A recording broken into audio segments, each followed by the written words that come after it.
Assalamualaikum. Hello everyone. My name is Nur Atika binti Saki and I'm create this video for biotechnology in aquaculture class ACU 2601. And I'm so excited to share with you about biotechnology in fish disease. What is biotechnology? For your information, biotechnology is biology-based technology that uses a cellular and biomolecular process to create innovation and products that improve our health and also life on Earth. While biotechnology is important in fish health management, for your information, in aquaculture, the disease is always a nightmare and a serious problem. Although disease management is always a challenging task, but the biotechnological involvement at various phases such as diagnosis, prevention and therapy and so on might be of great assistance to aquaculturists. Aquaculture sector are in desperate of need fast-growing disease-resistant type, rapid and sensitive disease testing kits. There are several uses for biotechnology in fish health management, especially in control fish disease.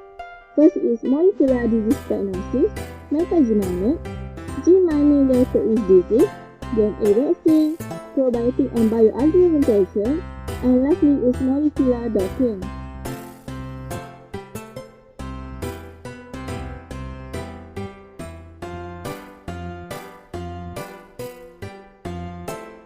For your information, there are several example methods that commonly used to control fish disease.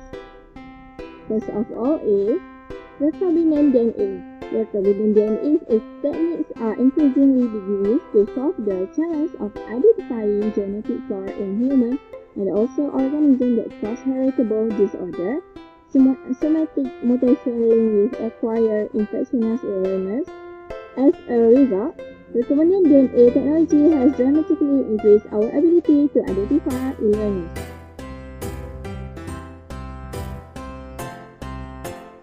The main item to produce recombinant DNA is factor, host cell, plasmid, restriction enzyme, ligase enzyme. This type of recombinant DNA technology is DNA isolation, cutting DNA by using restriction enzyme, amplifying DNA, ligation of DNA by using ligase enzyme, transformation and screening of positive strain by choosing white colony.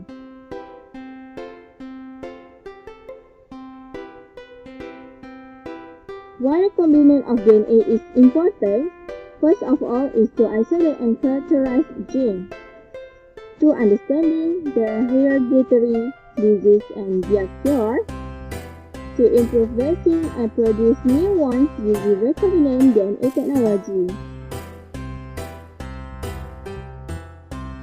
PCR is second method which is the use of PCR in infectious illness diagnostics as result in the capacity to identify and treat illness caused by fastidious pathogen early and effectively. Establish the antibiotic susceptibility of cell-growing organisms and estimate the quantum of infection.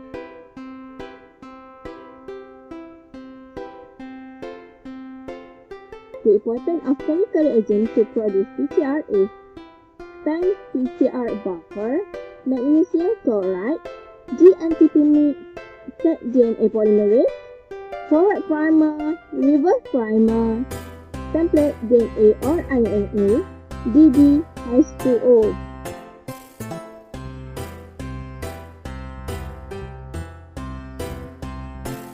The step of PCR is denaturation, which is the temperature is high. The double standard templates can be heated and split into 2 single strands. Step 2 is annealing, which is temperature decrease to allow the DNA primer to connect to the template DNA to form a new strand of synthesis. And lastly is expansion, which is temperature is high and DNA polymerase enzyme creates a new strand of DNA.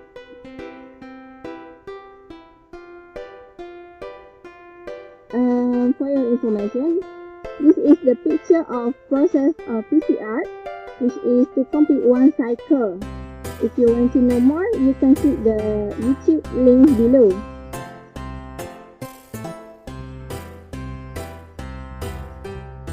Why PCR is important for diagnosing genetic disease?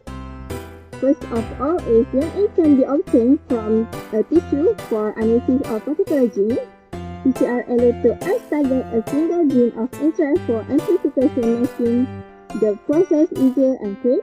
And lastly is to detect presence of pathogenic bacteria and viral pathogens. Okay, the last technique is DNA microarray.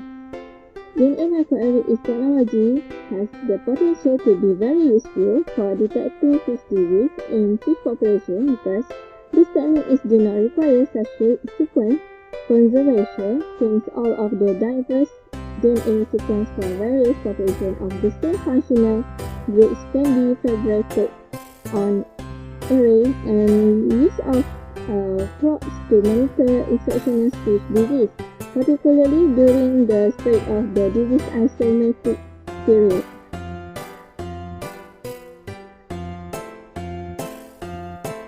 A requirement of DNA microarray is DNA chip, fluorescent dye, fluorescent label, target or sample, probes, and lastly is scanner. The step involved in cDNA-based microarray is sample collection, isolation of mRNA, creation of label cDNA, hybridization, and lastly is collection and analysis. As you can see the picture, this is a microarray DNA microarray process, which is, if you want to know more, you can click the link below. Application of DNA microarray technique is for drug discovery, study the functional genomics, DNA sequencing, gene expression profiling, and lastly diagnosing and genetic engineering. Thank you for watching my video. I hope you enjoy my presentation. Bye!